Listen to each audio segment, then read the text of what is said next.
الحمد لله رب العالمين، والصلاة والسلام على أشرف الأنبياء والمرسلين وعلى آله وأصحابه وذرياته وأهل بيته أجمعين، أما بعد. قال النبي صلى الله عليه وآله وسلم: من صام رمضان إيمانا واحتسابا غفر له ما تقدم من ذنبه، أو كما قال رسول الله صلى الله عليه وآله وسلم. وجاء في حديث آخر: للصائم فرحتان، فرحة عند حين يفطر، وفرحة حين يلقى ربه، او كما قال رسول اللہ صلی اللہ علیہ وآلہ وسلم. بزرگان محترم، یہ رمضان المبارک کا نہایت ہی مقدس اور مبارک برکت والا مہینہ چل رہا ہے، اور جو اس کا پہلا عشرہ ہے وہ رحمت کا عشرہ ہوتا ہے. جیسا کہ آپ جانتے ہیں، جو 10 دن پہلے ہوتے ہیں، ابتدائی 10 دن، وہ اللہ کی خصوصی رحمت کے ہوتے ہیں بندوں کے پر.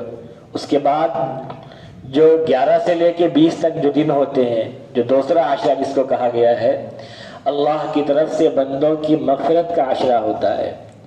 اور جو تیسرا عشرہ ہوتا ہے، جو 21 سے لے کر کے 29 یا 30 رمضان تک، اس کو جہنم سے نجات کا عشرہ کہا گیا ہے، کہ بندوں کو یہ پروانہ ملتا ہے کہ جا میرے بندے، رب فرماتا ہے جا میرے بندے، تجھے جہنم سے آزاد کر دیا گیا. تو یہ 3 عشرے ہیں. پہلا عشرہ جہنم، پہلا عشرہ اللہ کی رحمت کا، دوسرا عشرہ اللہ کی طرف سے بندوں کی معافی کا، مغفرت کا، اور تیسرا عشرہ جہنم سے نجات کا. اب یہ تقریباً جو اللہ کی رحمت کا عشرہ ہے، یہ اپنے اختتام کے قریب پہنچ رہا ہے. اس میں جتنا ہو اللہ سے رحمت کی دعائیں زیادہ کی جائے. پہلے عشرے میں رحمت کی دعائیں زیادہ کی جائے، دوسرے عشرے میں مغفرت کی دعائیں زیادہ کی جائے، اللہ سے معافی کی دعائیں زیادہ کی جائے، اور تیسرے عشرے میں اللہ کی طرف سے اللہ سے اپنے آپ کو جہنم سے بچانے کی، جہنم سے پناہ مانگا جائے، اس کی دعا زیادہ کی جائے. ویسے تو تمام دعائیں کریں، لیکن خصوصیت سے اس کا ذکر زیادہ کیا جائے. اور جیسا کہ حدیث پاک میں آتا ہے، اللہ کے نبی نے ارشاد فرمایا صلی اللہ علیہ وآلہ وسلم کہ من صام رمضان ایمانا و احتسابا غفر له ما تقدم من ذنبه، کہ جس نے بھی رمضان کا روزہ ایمان کے ساتھ اور ثواب کی امید کے ساتھ رکھا، اس کے پچھلے تمام گناہ معاف کر دیے جاتے ہیں. جس نے بھی رمضان کا روزہ اللہ سے امید کے ساتھ، ایمان کے ساتھ رکھا، اس کے پچھلے تمام کے تمام گناہ معاف کر دیے جاتے ہیں. قربان جائے ایسے خدا پہ، قربان جائے ایسے خالق پہ، قربان جائے ایسے مالک پہ، جو کہ فقط 1 مہینے کی عبادت میں پوری زندگی کے گناہ کے معاف کرنے کو تیار ہے. پورے زندگی کے گناہ کو معاف کرنے کو تیار ہے. اے کاش کہ ہم اس کی قدر کر لیتے. اور یہ بھی آتا ہے حدیث پاک میں کہ جس نے بھی 1 روزہ بغیر کسی عذر کے جان بوجھ کے چھوڑ دیا، 1 روزہ، 1 بھی روزہ بغیر کسی عذر کے، بیماری وغیرہ کا ایسے بغیر کسی عذر کے چھوڑ دیا، تو زندگی بھر اگر اس روزے کی قضا کرتا رہے، زندگی بھر روزہ رکھے گا، لیکن جو ثواب ملنا تھا اس روزے میں، وہ ثواب تا قیامت نہیں مل سکتا. 1 روزہ کی سوچیے کتنی اہمیت اللہ کے نزدیک ہے، کہ 1 روزہ اگر چھوٹ گیا، پوری زندگی روزہ رکھا جائے اگر، تب بھی اس کے برابر نہیں ہو سکتا جو روزہ چھوٹ گیا. لہذا روزے کا بھی خوب اہتمام کیا جائے. ابھی انسان یہ مت سوچے کہ چلو جب بڑھاپا آئے گا تب روزہ رکھ لیں گے، ابھی تو جوانی ہے. یہ روزہ فرض ہے، فرض، کمپلسری، بالکل لازم ہے. یہ روزہ کتب علیکم الصیام کہا گیا کہ یہ روزے تم پر فرض کیے گئے. جو 5 پلرز آف اسلام ہے، جو 5 پلر ہیں اسلام کے، اس میں سے روزہ بھی ایک ہے. نمبر 1 میں توحید. توحید کیا ہے بھائی؟ ایک اللہ کو ماننا، آخری نبی کا اقرار کرنا، توحید. ایک اللہ کو ماننا، اس کے بعد نمبر 2 پہ نماز فرض، پھر روزہ فرض، زکوٰۃ فرض، حج فرض، یہ 5 چیزیں فرض ہیں۔ ان میں سے کنڈیشن ہے، نماز روزانہ 5 وقت کی فرض ہے بالغ پہ، ہوش حواس میں ہے تو، اور روزہ سال میں 1 مہینے کا فرض ہے، اور زکوٰۃ سال میں 1 بار فرض ہے اگر صاحب نصاب ہے تو، حج زندگی میں 1 بار فرض ہے اگر صاحب نصاب ہے تو۔ اگر حج کی جو قیمت ہے اتنا دے سکتا ہے اپنے حاجت اصلیہ کے بعد، تو زندگی میں حج بھی 1 بار فرض ہے۔ یہ 5 پلرز ہیں، تو روزہ بھی انہی 5 پلرز آف اسلام میں سے ایک ہے۔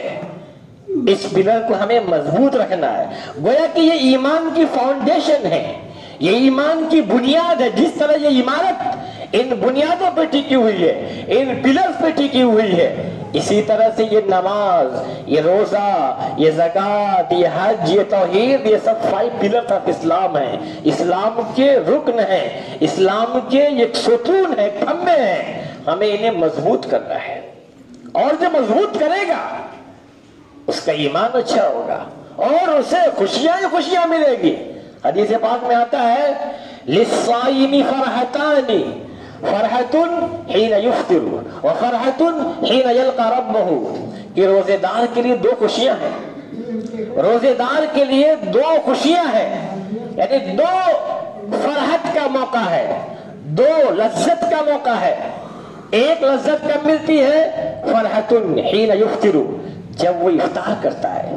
آپ تصور کریں، دن بھر بھوکے رہنے کے بعد، پیاسے رہنے کے بعد جو پہلا گھونٹ پانی کا جاتا ہے، جو پہلا لقمہ جاتا ہے افطار کا، کیا لذت ملتی ہے، کیا ذائقہ ملتا ہے۔ دنیا کے بڑے بڑے کھانے آپ منگا لیجئے، بڑے سے بڑے ڈش منگا لیجئے آپ، لیکن جو مزہ روزے دار کو افطار کرنے کے وقت آتا ہے، وہ مزہ بڑے سے بڑے کھانے میں نہیں آتا ہے۔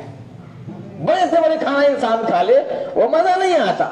تو حدیث پاک میں آتا ہے کہ مومن کے لیے 2 بڑی ہی فرحت کا موقع ہے، خوشی کا موقع ہے، لذت کا موقع ہے۔ کب؟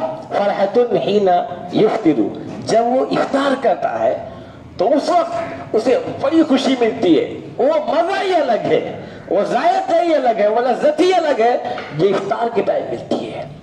اور دوسری لذت فرمایا فرحت حین یلقى ربہ، دوسری خوشی کب ہے؟ جب مومن بندے کی ملاقات اپنے رب سے ہوگی، جب انسان کی ملاقات، جب ایمان والے کی مرنے کے بعد خدا سے ملاقات ہوگی، اس وقت جو لذت ملے گی، جو مزہ آئے گا، اس کا مزہ ہی الگ ہے، اس کا بیان نہیں کیا جا سکتا۔ مفہوم اس کا یہ ہے کہ جب اللہ کی زیارت ہوگی، جب خالق کائنات، سارے آسمان و زمین کو بنانے والا رب، ساری کائنات کو بنانے والا رب جب سامنے آئے گا، تو انسان جنت کی بڑی بڑی نعمتیں، جنت کے باغات، جنت کے غلامان اور جنت کی ساری کھانے پینے کی چیزیں، یہاں تک کہ حوریں، سب کو بھول جائے گا خدا کو دیکھ کر کے، خدا کے جمال کو دیکھ کر کے، خدا کی خوبصورتی کو دیکھ کر کے ایسا مزہ آئے گا، ایسی لذت ملے گی، ایسی چاشنی ملے گی، ایسا ٹیسٹ ملے گا جس کو خود حدیث پاک میں فرمایا گیا کہ وہ ذائقہ انسان کو اس وقت ملے گا جب اس کی ملاقات رب سے ہوگی۔ تو یہ 2 خوشی، یہ 2 لذتیں روزے دار کو ملنے والی ہیں، اسپیشلی طور سے، خاص طور سے یہ 2 لذتیں ایمان والوں کو ملنے والی ہیں۔ اور جنت میں تو باضابطہ ایک دروازہ ہے جس کا نام ہے باب الریان، جس کا نام ہے باب الریان، جس دروازے سے فقط روزے دار داخل ہوں گے۔ 2 روزے دار، جس طرح آپ دیکھتے ہیں نا بڑے بڑے ایئرپورٹ وغیرہ پہ جو VIP لوگ ہوتے ہیں نا، ان کے لیے اسپیشل گیٹ ہوتا ہے، ان کے لیے اسپیشل جانے کا راستہ ہوتا ہے۔ تو یہ دنیا کی مثال ہے، وہاں تو جنت کی مثال ہے۔ جو روزے دار ہیں وہ جنت میں VIP گیٹ سے، وہ باب الریان سے داخل ہو جائیں جنت میں۔ اسپیشلی وہ گیٹ روزے داروں کے لیے ہے۔ اور ان روزوں کی اہمیت ہم جانتے ہی نہیں ہیں اس رمضان مبارک کی اہمیت ہم جانتے ہی نہیں. حدیث پاک کا مفہوم ہے کہ اگر لوگ جان جائیں رمضان کی کتنی اہمیت ہے، رمضان کتنا مبارک و مقدس ہے، تو لوگ یہ تمنا کریں کہ اے کاش رمضان کبھی ختم ہی نہ ہو. لوگ یہ تمنا کرنے لگے کہ پورے سال رمضان رہے. اگر لوگ جان جائے رمضان کی کتنی اہمیت ہے، رمضان کتنی برکتوں والا ہے، رمضان کتنی رحمتوں والا، اگر لوگ جان جائیں تو لوگ یہ تمنا کرنے لگے کہ اللہ رمضان کبھی ختم ہی نہ ہو. اور ہو بھی کیوں نہ. جس رمضان کے بارے میں حدیث پاک میں آتا ہے، مفہوم اس کا یہی ہے نا کہ انسان کے سارے گناہ معاف ہو جاتے ہیں. اس کے برخلاف حدیث پاک میں یہ بھی آتا ہے، نبی پاک صلی اللہ علیہ وسلم جب ممبر کے پہلے زینے پہ تشریف لائے فرمایا آپ نے آمین. جب دوسرے زینے پہ گئے فرمایا آمین. تیسرے پہ گئے فرمایا آمین. صحابہ کرام نے پوچھا بعد میں، یا رسول اللہ آج آپ نے ایک نئی بات کی. فرمایا آپ نے کہ جب میں ممبر کے پہلے زینے پہ گیا تو تشریف لائے جبریل امین نے فرمایا، جبرائیل نے فرمایا یا رسول اللہ تباہ و برباد ہو جائے وہ شخص، ہلاک ہو جائے وہ شخص جس کو رمضان جیسا مبارک مہینہ ملا پھر بھی اس کے گناہوں کی معافی نہ ہو سکی، ایسا شخص تباہ و برباد ہو جائے. تو نبی پاک نے فرمایا آمین. اول تو جبرائیل کی بد دعا ہی کیا کم تھی؟ کیا جبرائیل کی دعا کی بد دعا کی قبولیت میں کوئی شک و شبہ ہے کیا؟ نہیں. پھر اللہ کے نبی نے بھی فرما دیا آمین، یعنی اللہ اسے قبول فرما لے. اس سے معلوم کیا ہوا کہ رمضان ہے ہی مومن کو معاف کرنے کا بہانہ. رحمت حق بہانہ میں جویت، اللہ کی رحمت مومن بندوں کو معاف کرنے کا فقط بہانہ کوشتی ہے. اس لیے اس مہینے میں زیادہ سے زیادہ ہم نیکیاں کریں، تلاوت کریں، روزے رکھیں، ذکر و اذکار کریں، سکون کے ساتھ نماز پڑھیں. جو تراویح پڑھ رہے سکون کے ساتھ پڑھیں، ذکر و اذکار بھی کر رہے سکون کے ساتھ کریں.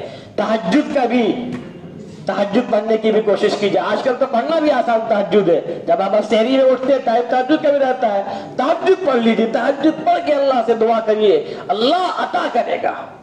اور ہم اپنے آس پاس بھی خیال کریں، رشتہ داروں کا، دوستوں کا اور پڑوسیوں کا، آس پاس کے لوگوں کا بھی خیال کریں کہ ان کی بھی حالت کیا ہے.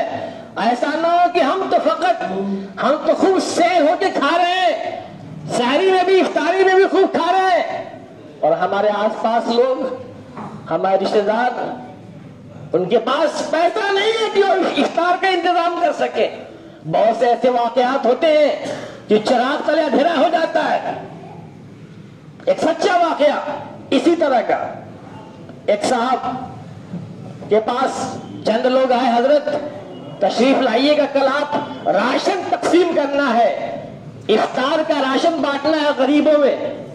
ان کے گھر کا حال یہ تھا کہ 2 دن سے گھر میں کچھ نہیں بن رہا تھا، نہ سحری نہ افطار، بچے بھوکے. تو جب بلانے آئے کہا ٹھیک ہے ہم کل آئیں گے بانٹنے کے لیے افطار راشن وغیرہ.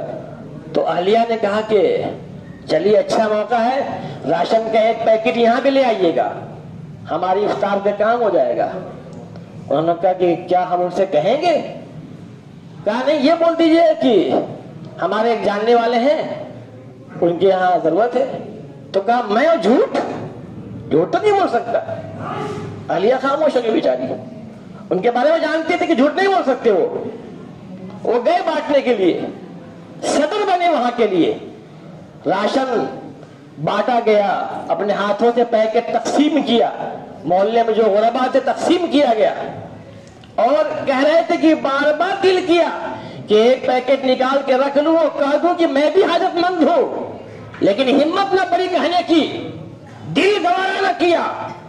آخرکار پورا کا پورا تقسیم کر دیا گیا.